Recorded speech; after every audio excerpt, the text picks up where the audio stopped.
آج سے تقریباً 10-15 روز پہلے ہمارے ملک کے وزیر داخلہ محسن نقوی صاحب نے جس نظام کو ناکارہ، بوسیدہ اور گلا سڑا کہہ کر تبدیل کرنے کی بات کی تھی، کراچی کے 25 سالہ پر عزم اور انرجیٹک نوجوان میر رضا کے صفاقانہ قتل اور پھر اس قتل کو خودکشی کہہ کر اس پر مٹی ڈالنے والوں کی مجرمانہ غفلت نے ثابت کر دیا کہ واقعی ہم 80-79 سال سے جس نظام کے ہاتھوں یرغمال بنے ہوئے ہیں، یہ تو عزت کے ساتھ رہنے کا حق تو چھوڑ دیجئے، عزت کے ساتھ جینے کا حق بھی دینے کے لیے تیار نہیں۔ ہمارے آباء و اجداد نے 1947 کو جس آزادی کا جشن منا کر پاکستان آنے کی خوشیاں منائی تھی، یہ تو دراصل انگریز نے اپنی غلامی سے آزاد کر کے اپنے خدمت گزار مالیشیوں، وڈیروں، سرداروں اور جاگیرداروں کی غلامی میں ہمارے آباء و اجداد کو توفتاً پیش کیا تھا۔ کیونکہ 1947 کو تو صرف ایک لکیر کھینچی گئی تھی، اور لکیر کے اس طرف آنے والوں کے لیے نہ قانون بدلا تھا، نہ انداز بدلا تھا، نہ طرز حکمرانی تبدیل ہوئی تھی، اور نہ ہی لہجوں اور رویوں میں کوئی بدلاؤ آیا تھا۔ پہلے انگریز کے غلام تھے، پھر 1947 کے بعد ان انگریزوں کے مالیشیوں کو ٹھیکے پر دے دیا گیا، اور آپ نے دیکھا کہ محسن نقوی صاحب کے بیان پر سب سے زیادہ چیخیں بھی انہی لوگوں کی نکلی کہ جو کہ اس بوسیدہ اور گلے سڑے نظام کے بینیفیشری ہیں۔ اور شاید اگر میر رضا شہید نہ ہوتا تو ممکن ہے محسن نقوی صاحب کو بھی اپنا بیان بدلنے پر مجبور کر دیا جاتا، لیکن قدرت نے کراچی کے ایک انتہائی پڑھے لکھے اور محنتی نوجوان کے خون سے اس نظام کو ننگا کرنا تھا۔ تو دنیا نے دیکھا کہ یہ نظام کس طرح ایک جیتے جاگتے معصوم اور بے گناہ نوجوان کے صفاقانہ اور انتہائی درندگی کے ساتھ ہونے والے قتل کو خودکشی قرار دے کر اپنے با اثر لوگوں کو بچانے کی سر توڑ کوشش کرتا رہا۔ اور اس سارے مکروہ اور غیر قانونی اقدام کے پیچھے انہیں مکمل حکومتی اور سیاسی سرپرستی حاصل ہوئی۔ لیکن سلام ان والدین کو کہ جنہوں نے اپنے بیٹے کی لاش کو اپنے کندھے پر رکھ کر اس نظام کے بخیے ادھیڑ کر رکھ دی۔ وہ پچھلے 15 دن سے اپنے بیٹے کے قاتلوں کو بے نقاب کرنے کے لیے اس کرپٹ، فرسودہ اور گلے سڑے نظام کے سامنے ڈٹ کر کھڑے۔ کوئی دھمکی، کوئی دھونس، کوئی دباؤ کو خاطر میں لائے بغیر انہوں نے قاتلوں کی نیندیں حرام کر دی۔ اور اس سارے پروسیس میں ان والدین کے ساتھ وہ لوگ بھی خراج تحسین کے مستحق ہیں کہ جو پچھلے 15 دن سے رات دن چار مینار پر میر رضا کو انصاف دلانے کے لیے پرامن احتجاج کر، وہ جینزی کہ جو اب بڑی پرعزم اور پرجوش ہے، اور جو اب یہ وعدہ کر چکی ہے کہ میر رضا کے قاتلوں کو عبرتناک انجام تک پہنچانے کے ساتھ ساتھ اب اس نظام سے بھی نجات حاصل کر کر ہی ہم اپنے گھروں کو واپس لوٹیں گے۔ اور سلام ہے اس کیس کے وکیل جبران ناصر کو بھی کہ جس نے جرت اور بے باکی کے ساتھ ان با اثر لوگوں کے حلق میں ہاتھ ڈال کر وہ راز اگلوا لیے کہ جسے اس کرپٹ سسٹم کے کرپٹ باوردی افسران نے پوری ایمانداری کے ساتھ ضائع کرنے کی مکمل طور پر کوشش کی تھی۔ کل جبران ناصر نے اپنی پریس کانفرنس میں ان افسران کے چہروں سے ہی نقاب نہیں اتارا، بلکہ اس نظام کو اور حکومت سندھ کو شریک جرم ثابت کر دی۔ یعنی آپ اندازہ لگائیے کہ 4.5 کروڑ کے شہر کو 18 سال سے قابض حکومت کس طرح جانوروں کی طرح ٹریٹ کر رہی، کس طرح سرکاری ادارے کہ جنہوں نے تحفظ فراہم کرنا ہوتا ہے، جو تنخواہیں اور مراد ان غریب لوگوں کے ٹیکسوں سے لیتے ہیں، وہ کس طرح میر رضا جیسے پڑھے لکھے اور ایک اچھے اور پوش علاقے کے نوجوان کو درندگی اور بے دردی کے ساتھ قتل کر کے کتنی آسانی سے ثبوت و شواہد مٹانے کی کوشش کر کے اسے خودکشی قرار دے دیتے، اور پوری حکومت اور اس کے ادارے اس مجرمانہ اقدام پر اس کے سہولت کار بنے ہوئے ہوتے۔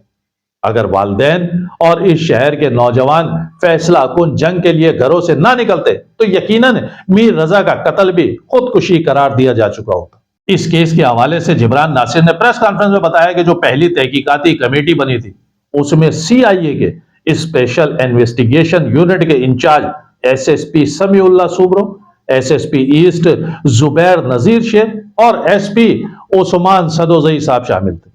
اب ان افسران کی پروفائل جبران ناصر نے جو بتائی وہ انتہائی حیران کن تھی۔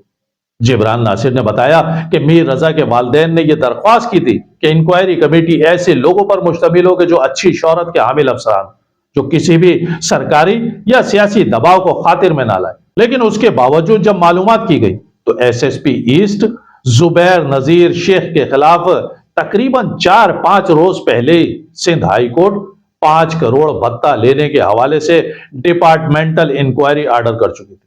جبکہ اس کمیٹی کے دوسرے رکن ایس پی عثمان سدوزئی صاحب میر رضا کے قتل سے تقریباً 1 سے 2 ہفتے پہلے الیکشن کے حوالے سے آزاد کشمیر بھیجے ہوئے ہیں۔ وہ وہاں بیٹھ کر کیسے اس کیس کو پرسو کر رہے تھے، کیسے جی آئی ٹی اٹینڈ کر رہے تھے، ہمیں نہیں پتا۔ جبکہ اس کمیٹی کو ہیڈ کرنے والے ایس ایس پی سمیع اللہ سوبرو صاحب، جو میر رضا کے قتل کا سب سے اہم ثبوت جو کہ اسمارٹ واچ تھی جو موبائل سے کنیکٹڈ تھی، جس سے کہ اس کے ڈیجیٹل فٹ پرنٹ مل سکتے تھے، وہ اسمارٹ واچ ایس ایس پی صاحب 8 دن سے اپنی جیب میں رکھ کر گھوم رہے تھے۔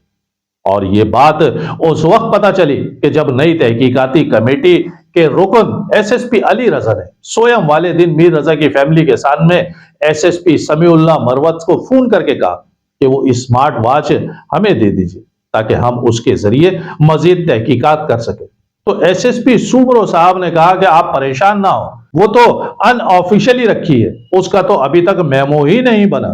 یعنی 8 دن تک قتل کا سب سے اہم ثبوت جس سے کہ بہت سے سوالات کے جوابات مل سکتے تھے، وہ smart watch S S P سوبرو صاحب نہ صرف اپنی جیب میں رکھ کر گھومتے رہے بلکہ اس کا میمو تک نہیں بنایا، نہ اسے تحقیقات کا حصہ بنایا گیا۔ اسی طرح ڈی وی آر، جس سے کہ گیسٹ ہاؤس کے اطراف میں لگے کیمروں کی موومنٹ کا پتہ چل سکتا تھا، میر رضا کے وہاں جانے اور آنے کے علاوہ قاتلوں کی بھی نشاندہی میں مدد مل سکتی تھی، وہ D V R S H O Firozabad Adeel افضل صاحب اپنی گاڑی میں رکھ کر گھوم رہے اور ہمیں اس کے کچھ حصے کاٹ چھاٹ کر دکھائے جا رہے تھے۔ یعنی یہ وہ اہم ثبوت ہے کہ جسے ضائع کرنے کے لیے نیچے سے اوپر تک تمام افسران شریک جرم۔ اس کے علاوہ میر رضا کا موبائل سی ٹی ڈی کے پاس ہے اور اللہ کرے کہ اس کا بھی میمو بن گیا ہو۔ یعنی یہ سوالات میر رضا کے وکیل جبران ناصر کی طرف سے اٹھائے جا رہے ہیں، اور جسے دیکھ کر یا سن کر کوئی بھی کم عقل اور کم علم رکھنے والا شخص بھی یہی کہے گا کہ پورا نظام کرپٹ ہو کر بہت ہی طاقتور لوگوں کو بچانے کی سر توڑ کوشش کر رہا ہے۔ یعنی بقول جبران ناصر کے کہ میر رضا تقریباً 12 گھنٹے تک اغوا کاروں کے پاس رہا اور اس پر ان درندہ صفت اور سفاک قاتلوں نے بدترین تشدد کیا۔